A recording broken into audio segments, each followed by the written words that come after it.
I'd love to get your thoughts in terms of everybody has weaknesses, but do you work on how much time do you spend and to what level do you overcome your weakness, or should you even do that?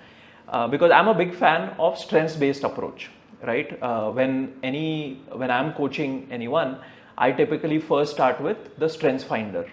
It's such a simple but effective assessment tool that by the end of it, you kind of say, oh, well, there's an aha moment.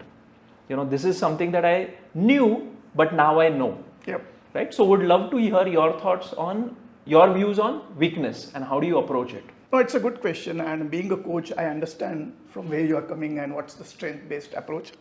When I started my career, obviously, I was more focusing on my strength. But what I realized over a period of time that it's not only my strengths which are going to help me, but it's also my weaknesses which are pulling me back to an extent. So I'll tell you very classically, I used to spend 70% of time on enhancing or developing my strength, but 30% of my time I was looking at my weaknesses and what can I do. One classic weakness which I can tell you it happened with me, I was originally a finance guy, a CFO type of material, but I was very weak on technology side. When I say technology means that was the time when all these ERP systems, SAPs and Oracles, they were not there. What I'm saying is before them. So accounting softwares were coming, ERP system, and I was the guy who was not very good at that. And when I did a 360-degree feedback with my own team, I realized that all of them rated me lowest on the technology side.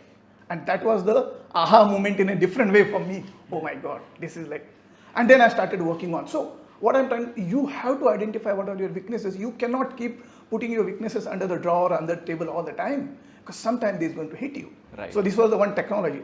Second way, to be frank, very openly, is my biggest weakness was I was very emotional at some point of time. Because when you come from, depends on what cultural background you come. So I used to get emotional in the sense I was not crying but I used to take decisions with emotion.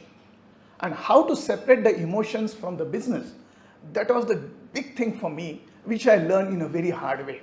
And that was another weakness, which took me a lot of time to work upon that. And of course, my coaching later on helped me on that, but that's a later part of my life. So weaknesses are important. You cannot forget your weaknesses, because over a period of time, those weaknesses become bigger and bigger and bigger, and may stop you at some time.